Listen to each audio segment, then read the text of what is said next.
Deuteronomy 3. Defeat of Og king of Bashan. Next we turned and went up along the road toward Bashan, and Og king of Bashan with his whole army marched out to meet us in battle at Edrei.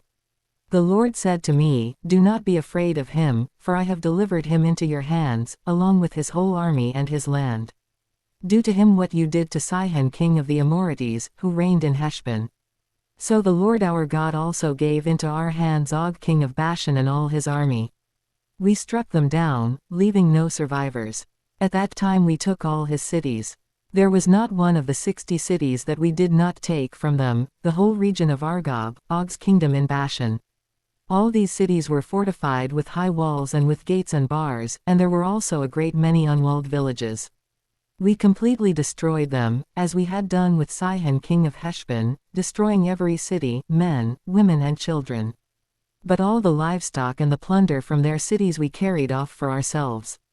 So at that time we took from these 2 kings of the Amorites the territory east of the Jordan, from the Arnon Gorge as far as Mount Hermon. Hermon is called Syrian by the Sidonians, the Amorites call it Senir. We took all the towns on the plateau, and all Gilead, and all Bashan as far as Salakah and Edrei, towns of Og's kingdom in Bashan. Og king of Bashan was the last of the Rephites. His bed was decorated with iron and was more than 9 cubits long and 4 cubits wide. It is still in Rabbah of the Ammonites. Division of the land. Of the land that we took over at that time, I gave the Reubenites and the Gadites the territory north of Aroer by the Arnon Gorge, including half the hill country of Gilead, together with its towns. The rest of Gilead and also all of Bashan, the kingdom of Og, I gave to the half-tribe of Manasseh. The whole region of Argob in Bashan used to be known as a land of the Rephites. Jair, a descendant of Manasseh, took the whole region of Argob as far as the border of the Geshurites and the Maacathites. It was named after him, so that to this day Bashan is called Havoth Jair. And I gave Gilead to Machir. But to the Reubenites and the Gadites I gave the territory extending from Gilead down to the Arnon Gorge, the middle of the gorge being the border, and out to the Jabbok River, which is the border of the Ammonites. Its western border was the Jordan in the Arabah, from Kinnereth to the Sea of the Arabah, that is, the Dead Sea below the slopes of Pisgah.